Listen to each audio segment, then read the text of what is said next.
I think I'm going to stand. This chair is the most uncomfortable chair I've ever. First of all, it spins. And the one thing I don't want is to fall on my ass, because that will be the only story. They'll say, sir, you did great. Too bad you fell. That would be the only story. So I'm not sitting in that sucker. I think it's a booby trap. That was put there by Kamal. This is a pattern that has repeated itself. When Donald Trump does these town halls, he refuses to sit in white chairs. And you saw him say there, well, he would be worried that he may fall off the chair, but there may be something deeper at play here. And look, we've been covering for a long time on the MeidasTouch network Donald Trump's cognitive decline, what looks to be the symptoms of dementia, other very serious health issues. We've recently covered the fact that Donald Trump seems to be repeatedly soiling himself in public. He's at least passing gas, and it seems he's soiling himself in public. And again, the point is not one of mockery. It is to simply show you that there's a reason why he's hiding his medical records, and that the only medical note he's ever really released was back in 2015 from Harold Bornstein, a gastroenterologist who Donald Trump claimed was his personal physician, who wrote a note, who then later stated that Donald Trump was the one who actually wrote the note, saying that Donald Trump is the healthiest person to ever live. Other than that, Donald Trump has been keeping his medical records and medical condition a secret. I think it's important now that Vice President Kamala Harris's campaign is repeatedly making this an important theme of their closing message to the American voters, that Donald Trump is unwell mentally, physically. He is rotting both inside and outside. I want to share some of that with you, but just even take a look at this event, this bizarre town hall event where Kristi Noem, the governor of South Dakota, was moderating this event in Oaks, Pennsylvania. And then just like watch, she like treats him like he's a little baby. Oh, don't you want to listen to your favorite music? You said you wanted to listen to your favorite song. Here, watch this. Anyway, go ahead, please. Yep. Well, sir, do you want to play your song and then greet a few people, or do you want to? Well, you had said you wanted to close with a specific song. Okay, let's do a couple of two more fast questions. So, Justin, how about a couple of really beauties? And we'll sit down, relax. Let me just give you the bottom line, though. Then during Donald Trump's speech, there's a medical emergency that took place. Here's the individual who suffered this medical emergency being wheeled out by a stretcher. And then Donald Trump says that the individual needs to lose weight. Here, play this clip. And we can spend a little more time. Yes. And personally, I enjoy this. We lose weight. You know, no, you lose weight. We could do this, lose 4 or 5 pounds. It's okay with me. Kamala Harris is. But some people have been waiting here for 2 days for this, so you know it's a little bit tough. It's a little bit tough, but they're going to try and get those doors open. Yes. And I don't know whose building this is, but if they had air conditioning, do you see any air conditioning? They probably can't afford it, sir, in this economy. That's right. They don't want to give us air conditioning. It's too expensive. It costs too much. Anyway, but they're both okay. Yes. They're both in good shape. And that's wonderful. Would anybody else like to faint? Please raise your hand. Let's do it now. Please raise your hand. You know, from that same event, Donald Trump says that everybody needs to get out and vote on January 5th. He doesn't even know that it's in November. Here, and by the way, imagine if President Biden or Vice President Kamala Harris said go out on January 5th. This is what Donald Trump is saying every day like this. Here, play this clip. It will be, I'll tell you, if everything works out, if everybody gets out and votes on January 5th or before, you know. So now here is Governor Walz. Here he was speaking yesterday, and he's basically saying, look, Donald Trump's nearly an 80-year-old man who's not in good health, who's in poor health, who's hiding his medical records and refusing to release it. Play this clip. Over the weekend, Kamala Harris made it very clear on this. She's ready. She has been making this clear for a long time. She's ready to be commander-in-chief, and she released her medical records. Straight, clean bill of health. Physical, mental stamina to do the job. Now, I think you all know where I'm going with this, don't you? We're all wondering. Donald Trump said that he would release his numbers. He would release his medical records. Look, He says now, I think he forgot to do it. He's been forgetting things. We'll give him a break on this. But Kamal Harris is right on this. Watch his rallies. He's confused. He's a nearly 80-year-old man. He's ranting and rambling until people get bored and leave his rallies. That's happening. And here was Vice President Kamala Harris from her speech saying that Donald Trump is failing to disclose his medical records. They're making this an important issue of the campaign. And he's not, but here's the thing, North Carolina, and he's not being transparent with the voters. He's not being transparent. So check this out. He refuses to release his medical records. I've done it. Every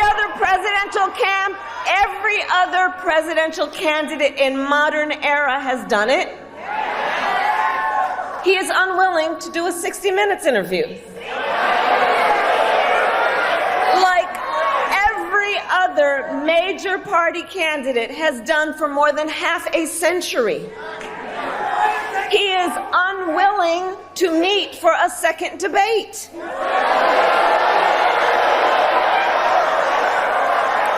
Here's the thing. It makes you wonder. Why does his staff want him to hide away?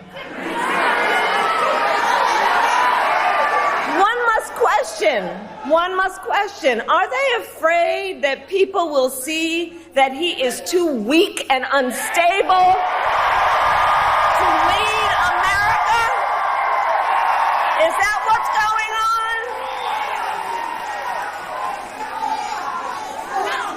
So folks, for these reasons and so many more, it is time to turn the page.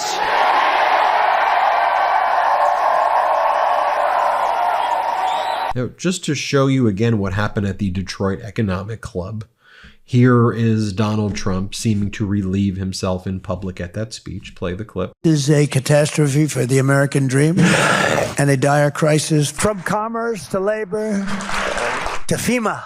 Here was another clip that I had previously showed you before. This is of the late Senator Dianne Feinstein, where Donald Trump seems to either relieve himself on her or pass gas in her face. Here, play this clip. So today we're here in a bipartisan fashion to show leadership in an effort to end this senseless violence. It can be ended. And now I want to share with you where we've been focusing on here at the MeidasTouch network as well. Here is one of the earlier videos that we made about Donald Trump being in steep mental decline. And we go through the various symptoms right here. Here, play this clip. And my stupid people, when I wanted to refute it, they said, "Sir, don't dignify it with a rebuttal." Have you been noticing peculiar behavior recently in someone you know? Carried out by rape. Someone who mixes fiction and reality? The late, great Hannibal Lecter. He's a wonderful man. Perhaps someone of advanced age you have known for years. Did you just see Maduro? Venezuela, though it's unbelievable, Venezuela. Of course, we all have our goofs. But consistently odd behavior can be a sign of frontotemporal dementia, a degenerative disease of the frontal and temporal lobes of the brain that dramatically impairs cognitive function. And there are some key signs to look out for, like slurring words. The failing New York Times by anonymous, really anonymous. Struggling to find the correct words is another sign. The Mueller report, I wish, covered the oranges of the investigation. You may also notice someone veering into incoherent ideas, detached from reality. You know what I'd do if there was a shark or you get electrocuted? I'll take electrocution every single time.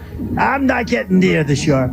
Or an inability to complete simple sentences. Saudi Arabia and Russia will repeat.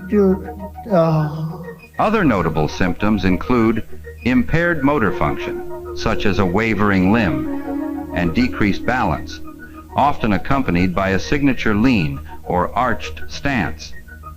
If someone you know is demonstrating several or all of these symptoms, they are seriously unwell.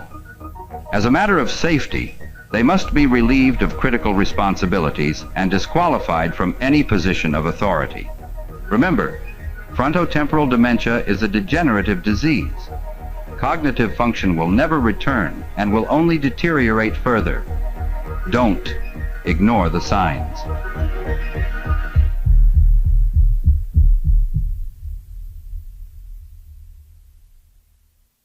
And here's another video. This one's by the anti-psychopath pack. George Conway's been focused on this issue as well. Play this clip. Donald Trump has never, ever been right in the head. The late, great Hannibal Lecter. He's a wonderful man. An enormous, really an enormous. We got up! And then they announced there was no buys, no. We've endorsed JP, right? J.D. Mandel. Take a look at the oranges of the investigation. Venezuela, if you have a windmill anywhere near your house, they say the noise causes cancer. I know more about wind than you do. I don't know what I said. Joe Biden won against Barack Hussein Obama.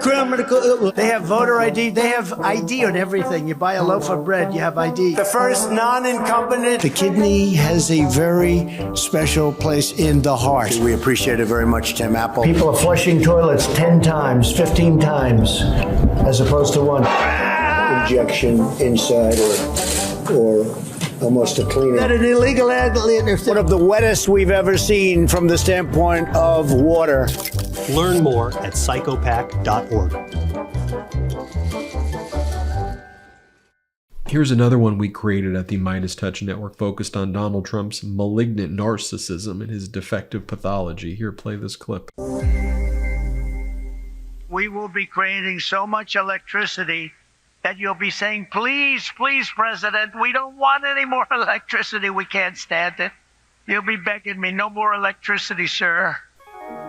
Is someone you're thinking of hiring promising things that sound too good to be true? I could stop wars with a telephone call. Do their facts and figures not add up? Actually, beyond a number of 100%. It's a much higher number than that, but Does the candidate seem self-absorbed? people have come up to me and they say, sir, thank you. Sir, thank you. Sir, I want to thank you. You've made me a hero to my wife and to my family. In all likelihood, you've encountered the malignant narcissist.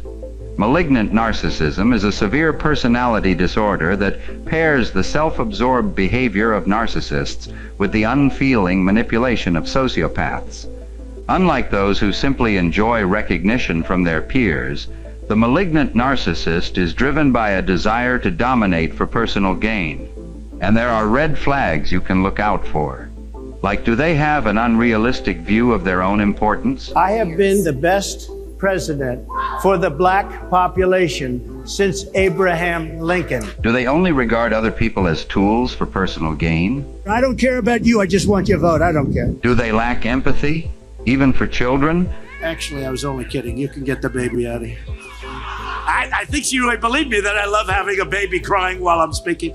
Do they speak with an excessive use of superlatives? Who are the best and who are the worst? Best, the worst, biggest, lowest, best. I find it to be about the worst. If the candidate you're interviewing exhibits some or all of these red flags, trust your instincts and show them the door. Your organization deserves an employee that can lead with integrity and respect. Stay vigilant. Look for the red flags.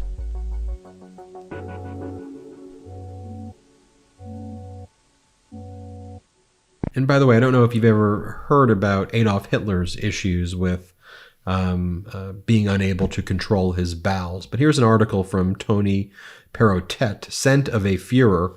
Hitler wanted to control the world, but he couldn't even control his flatulence.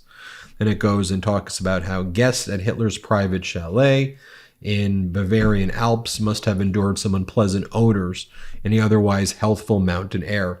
It may sound like a Woody Allen scenario, but medical historians are unanimous that Adolf Hitler was the victim of uncontrollable flatulence. Spasmodic stomach cramps, constipation, and diarrhea, possibly the result of nervous tension, had been Hitler's curse since childhood and only grew more severe as he aged. As a stressed-out dictator, the agonizing digestive attacks would occur after most meals. Albert Speer recalled that the Fuhrer, ashen-faced, would leap up from dinner table and disappear to his room. This was an embarrassing problem for the ruthless leader of the Third Reich. With uncharacteristic concern for his fellow human beings, Hitler had first tried to cure himself when he was a rising politician in 1929 by poring over medical manuals, coming to the conclusion that a largely vegetarian diet would calm his turbulent digestion, as well as make his farts less offensive to the nose. A rabid hypochondriac, he would also examine his own feces on a regular basis and administer to himself chamomile enemas. Hitler decided to swear off meat completely in 1931, and it goes on to describe Hitler's problems here. So I wonder if there was this long related thing with authoritarians having these types of issues. But I'll leave you with that, I guess. We will keep you posted as we learn more. I just think this is front and center now in the campaign where it should be. Hit subscribe. Let's get to 4 million subscribers together. Thanks for watching. Real quick, Meta just changed their algorithm to suppress political content. Please follow our Instagram @MeidasTouch right now as we head towards 400,000 followers so you don't miss a beat.